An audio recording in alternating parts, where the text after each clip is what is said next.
Welcome back, dear students, for today's session. Okay, so we are going to continue with the types of epithelium. So here, as we all know, first we have the simple squamous epithelium.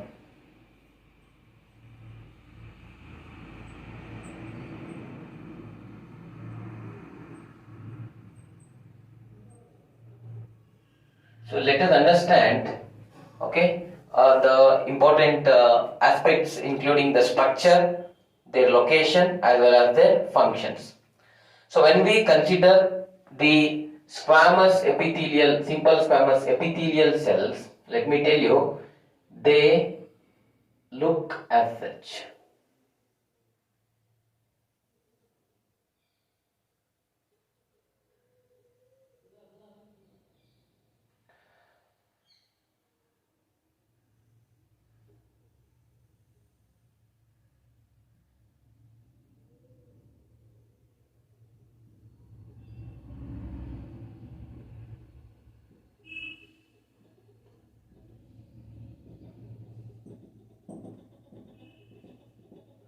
See, these are connective tissues and lining these cuboidal cells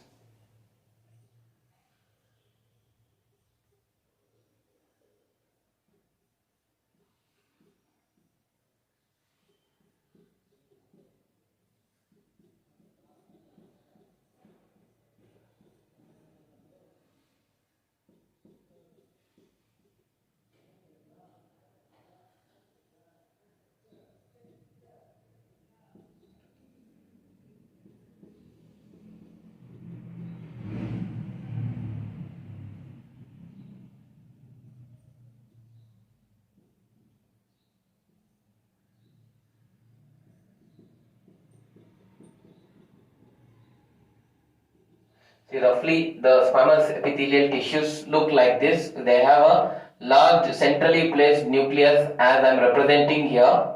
Okay. All the cells will have a prominent nucleus .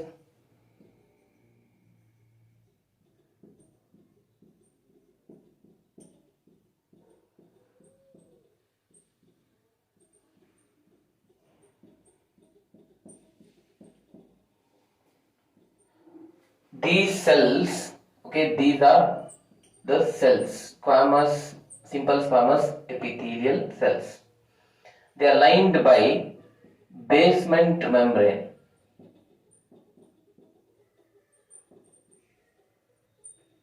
And this is the nucleus and the cytoplasm.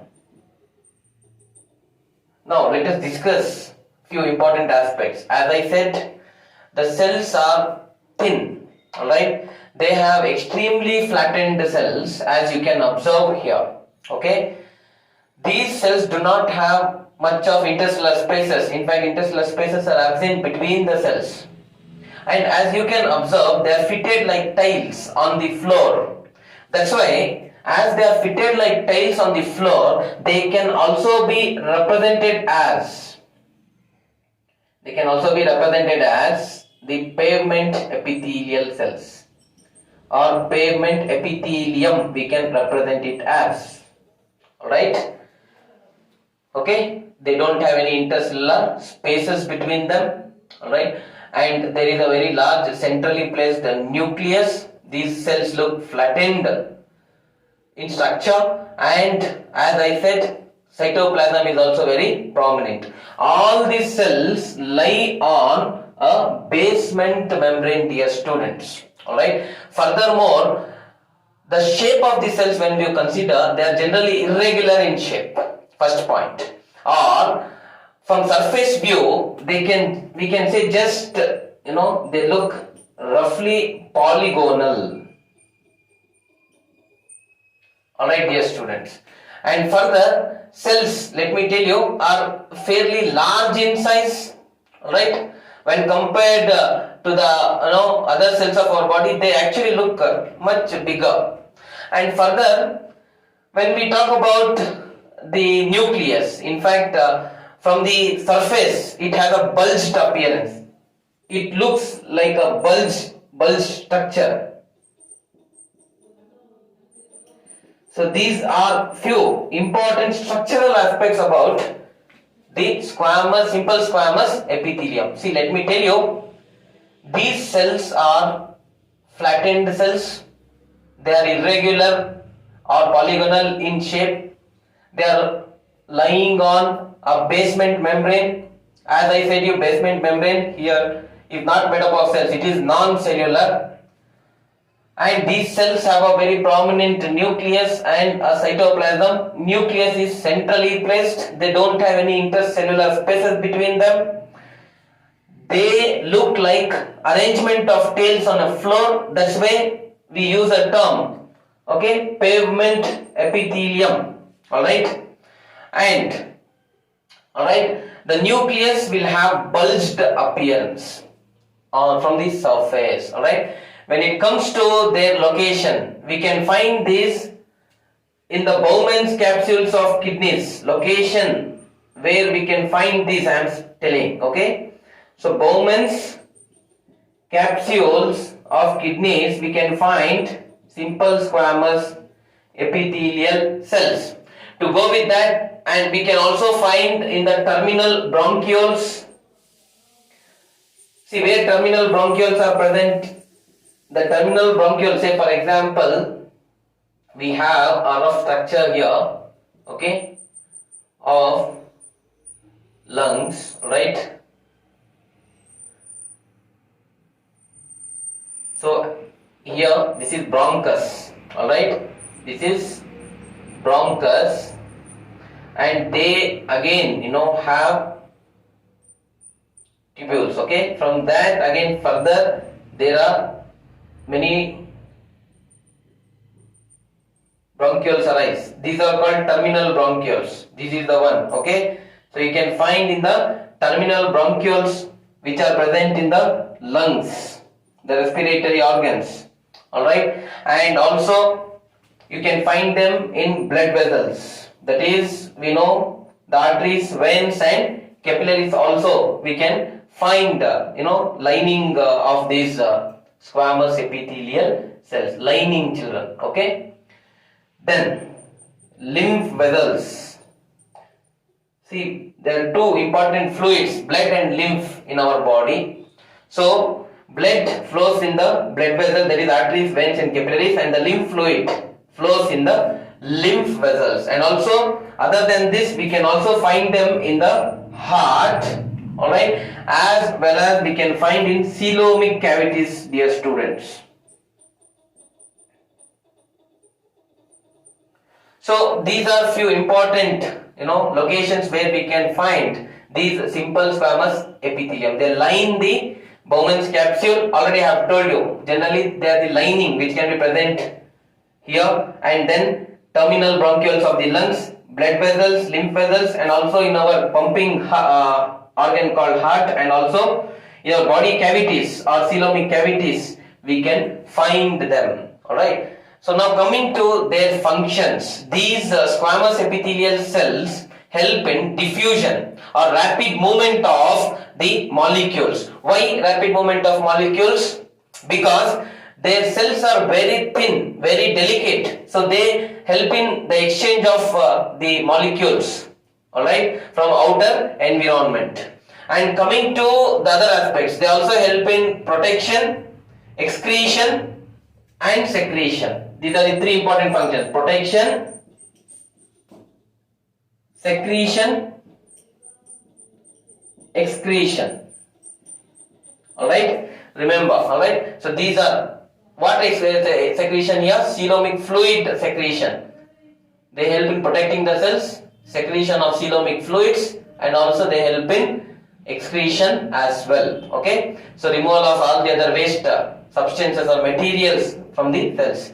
So this is about the simple squamous epithelium.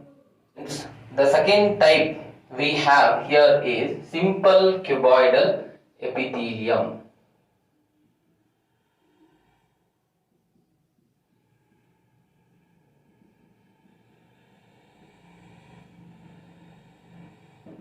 So first let us understand the structure of these cells.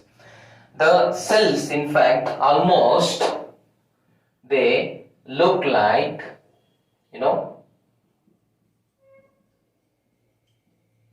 cubes, cube like. Alright.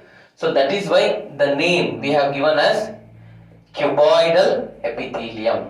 So this is one aspect. Coming to their structure, okay.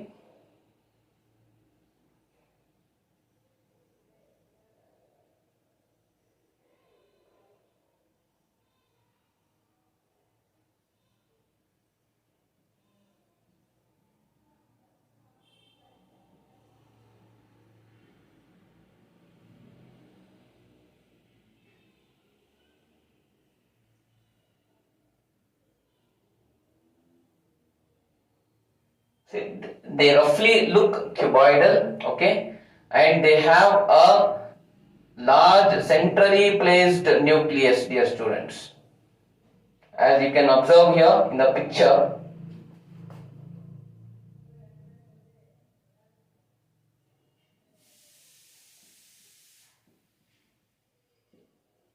so this is the nucleus, and the cytoplasm is very clear and it is very prominent. A very large cytoplasm can also be seen here. So these are cuboidal cells.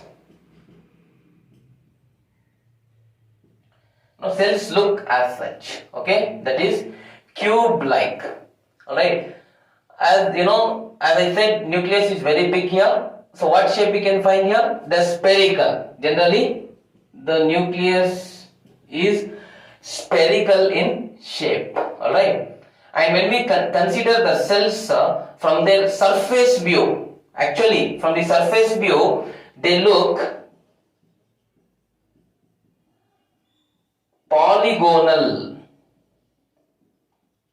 Alright, dear students, but in vertical section these cells look cuboidal.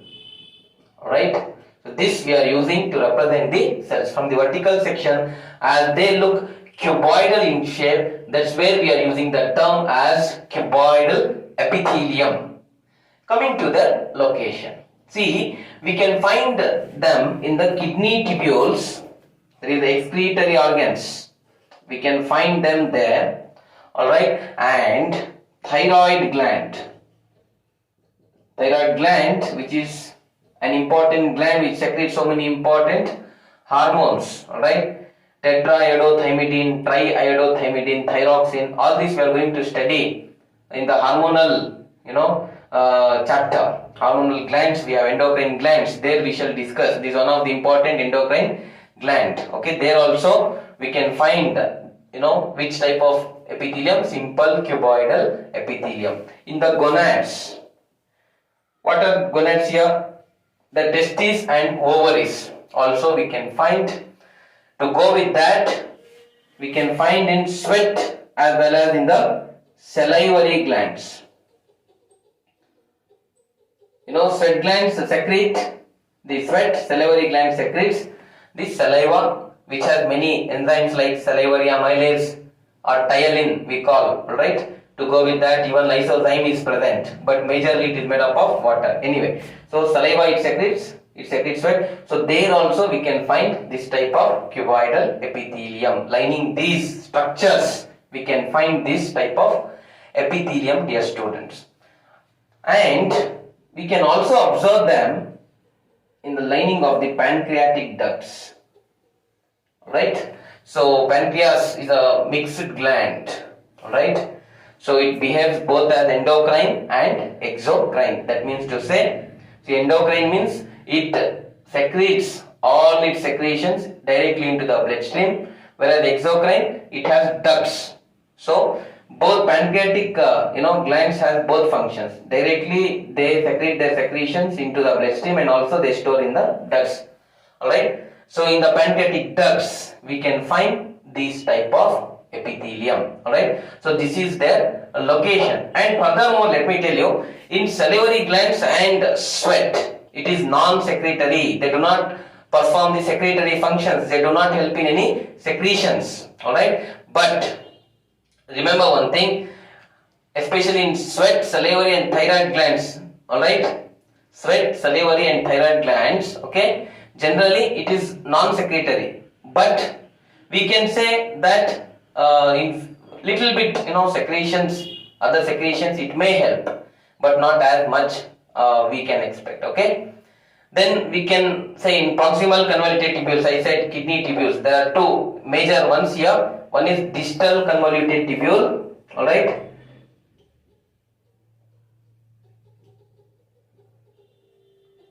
and second is proximal convoluted tubule. So in these both kidney tubules, as I said, we can find the simple cuboidal epithelium. Okay, so in these two tubules, they have numerous microvilli. The projections, right, arise from the cells, free ends, right? We call them as the microvilli. Remember that. And in the ovaries and seminiferous tubules also you can find. That means I said gonads here. Gonads, which region? You can say in the gonads, okay. In case of testes, it is seminiferous tubules. This is in the case of testes, alright. And also we can find them, okay, lining the ovaries, okay. So forming in the ovaries and seminiferous tubules, lining the ovaries and seminiferous tubules, they form the germinal epithelium. So as we all know, germinal epithelium is important for the formation of germ cells, from which the gamete formation, the sperms and the eggs, alright, will form. That's where, so we can say that simple cuboidal epithelium also helps in the formation of gametes. So these are few important aspects you need to remember. Okay, functions in simple, we can say they are protective in function. Okay, they help in protection. As I said, they generally don't perform much of secretory functions in sweat and salivary, but little bit, especially in case of thyroid, they can perform. So we can just include secretory function here. So secretion can also be included. Alright, they also perform the absorption roles. Alright, absorption of certain molecules inside the cells, they also perform. And finally, as I said, they help in gamete formation or sex cells formation. So these are the major functions: protection, secretion, absorption and gamete formation. This is about the simple cuboidal epithelium, dear students. The next type of the simple epithelium we have is simple columnar epithelium.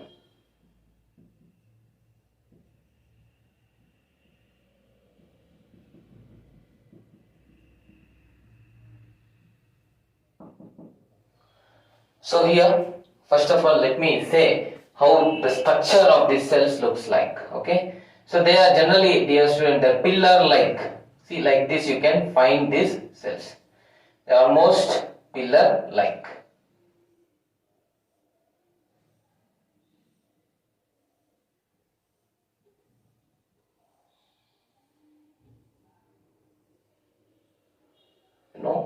They are pillar-like, as you can observe here. And the nucleus you cannot find at the center. Generally, at the anterior position, a very big nucleus can be seen here. Alright.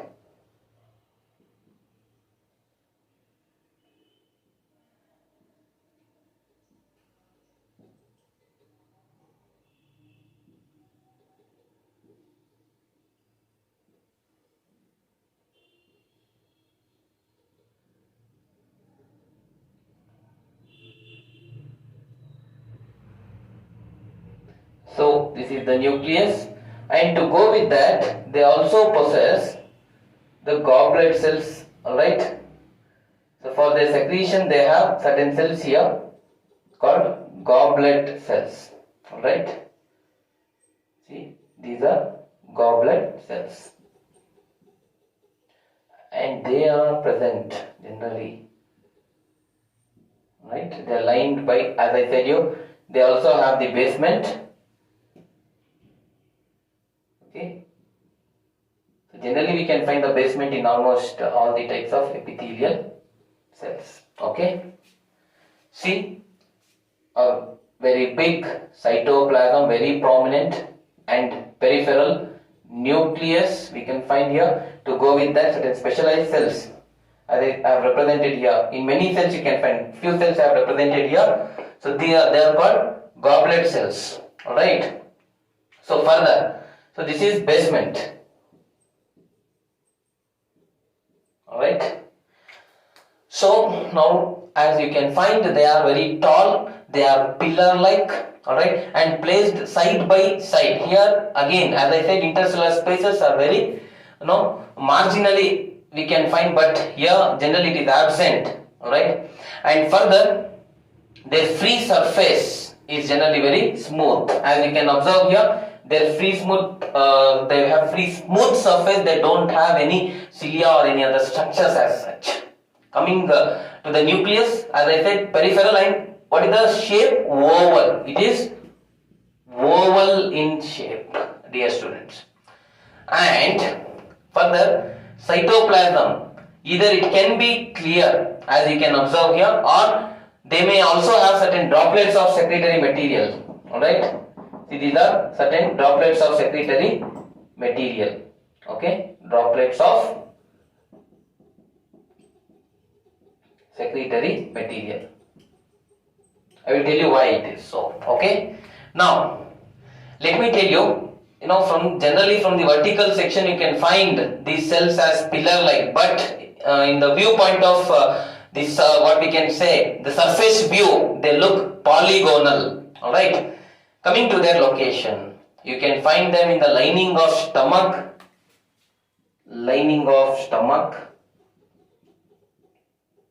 right, and then small intestine also, the lining of this we can find.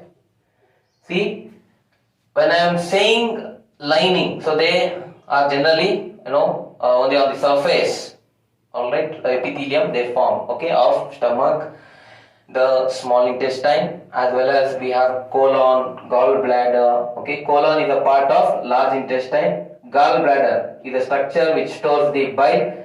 Here, lining of gallbladder also we can find these cells. To go with that, gastric glands and intestinal glands also shows this type of cells. Gastric glands or intestinal glands. Intestinal glands can also be represented as, alright, crypts of Leberhan. Alright, these are intestinal glands. Okay, so here as well we can find, to go with that, even in certain regions of pancreas, alright, we can find this columnar epithelium. Okay, so this is their location. Let me repeat: lining of stomach, small intestine, lining of colon, gallbladder, gastric glands, as well as intestinal glands or crypts of Leberhan, and few parts of pancreas we can find simple columnar epithelium. And let us understand few important aspects.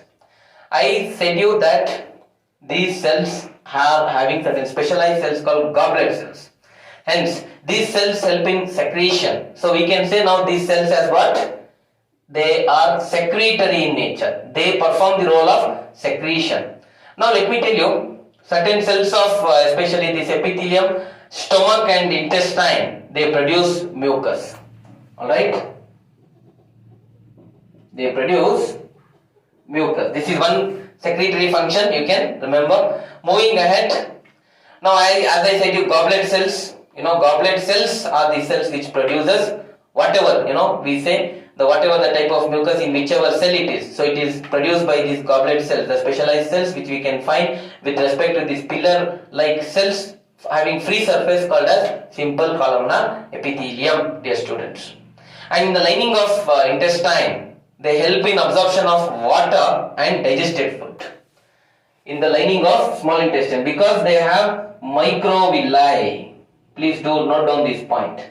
The first point I said, secretion of mucus from the goblet cells of stomach and intestine especially, and particularly with respect to intestine, they have microvilli on their free surface. Like we say, because of this presence of microvilli, we can say brush border columnar epithelium. Also, we can represent these tissues as. All right. So now these microvilli, okay, I have already told absorption of water and digested food. So overall, we can say they help in protection, they help in secretion, and they help in absorption. All right. These are the three functions: protection, secretion, and absorption. Alright, this is all about the simple columnar epithelium. Next type of epithelium we have is simple ciliated epithelium.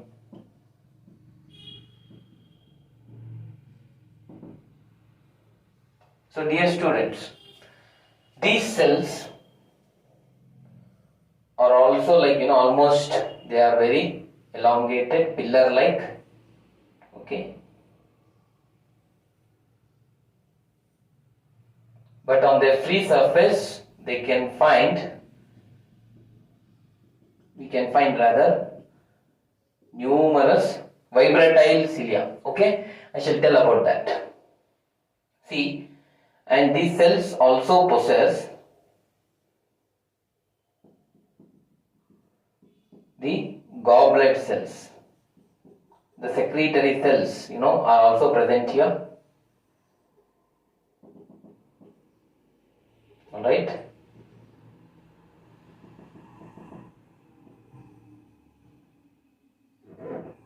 Okay, nucleus we can find.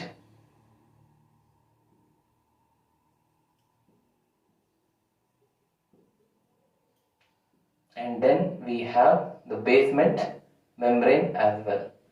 So this is the basement membrane. So these are some secretory materials will be present. Of course, then this is nucleus. This is the cytoplasm. And then you have the projections here, fine projections called as cilia, right? Then the specialized cells called goblet cells.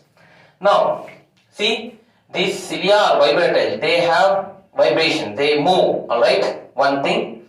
So these are present on the free surface of these cells, as you can find here. Secondly, and let me tell you, thirdly, they have the mucus secreting cells. What are these cells called as? Goblet cells, dear students. All right. Now, the role I have already known. These are more of mucus will be secreted by these goblet cells, and when this mucus is secreted, it in case of generally the simple ciliated epithelium, it spreads over the epithelium of the thin layer. So almost it spreads over the epithelium of the thin layer, the mucus which is secreted by this goblet cells. Now further moving ahead, dear students, let me tell you the epithelial cells here, okay, will in fact move the mucus as well as the other substances. Alright. So that because of what? The action of cilia. So cilia helps in the movement of mucus firstly, and also in the movement of other molecules or substances. So note these points. And as I had said you before, again we can divide simple ciliated epithelium into two types. That is, okay, firstly we have cuboidal ciliated epithelium.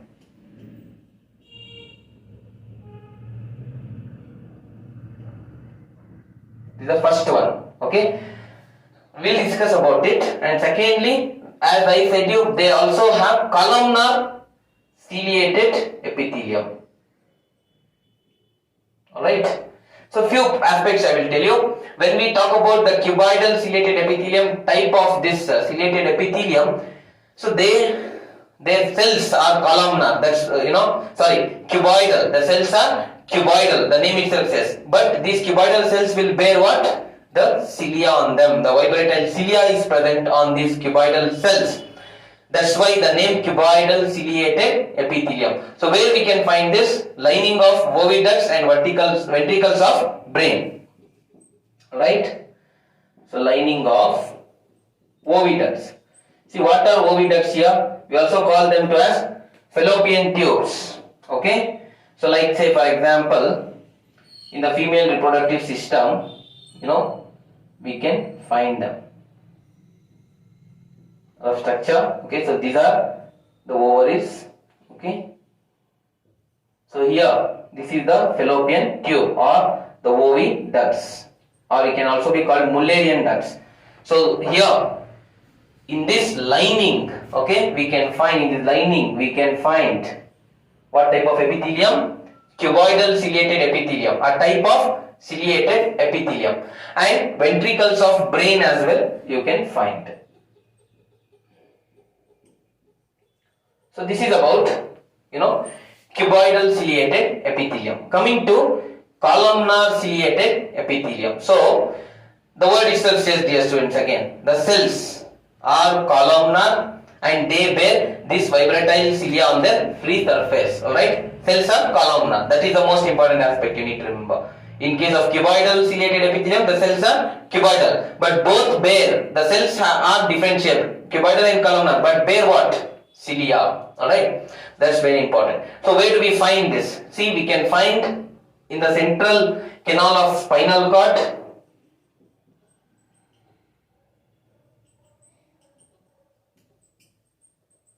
Alright, so in the central canal of spinal cord, to go with that, nasal passages, also lining of this we can find. Alright, dear students, and to go with that, even in terminal bronchioles.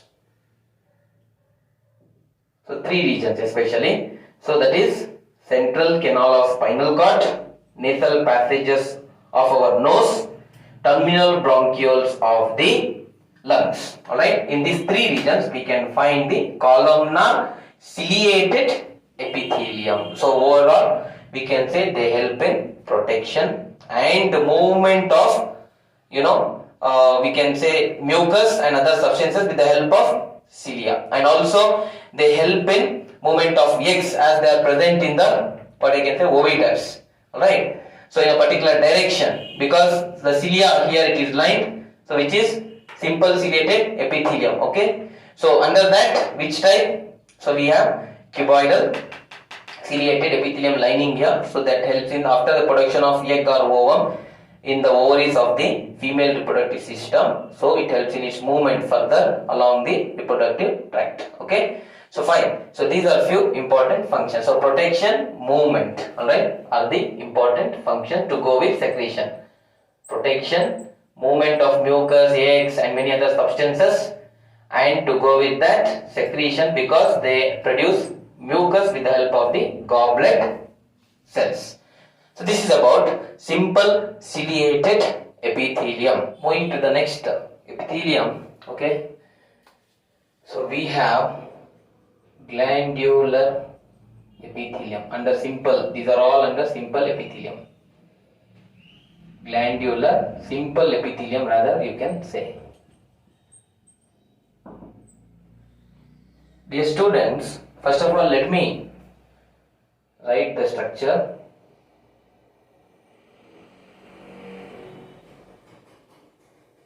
So they also possess the basement membrane. This is the basement membrane. Alright, and here the secretory vesicles are present. In these cells we have secretory vesicles, and then nucleus is very prominent and cytoplasm. Alright, and these secretory substances can be present here as well in the cells. See, these glandular epithelial tissues, look as such. They are also like generally pillar or columnar in shape, okay, with a prominent nucleus which is generally oval shaped, or with a prominent cytoplasm as well we can find. They have secretory vesicles in them. All these cells lie in the on the basement membrane. Okay. Now, as we all know, let it be a single cell or a tissue or the organ itself. Dear students, these cell or tissue or organ are specialized to secrete, for example, if they are specialized to secrete mucus, or for example we can say enzymes or hormones or any other substances which is very useful material rather from their cells, okay, then they can be referred to as a gland. Let me repeat, a single cell or a tissue or for that matter even an organ.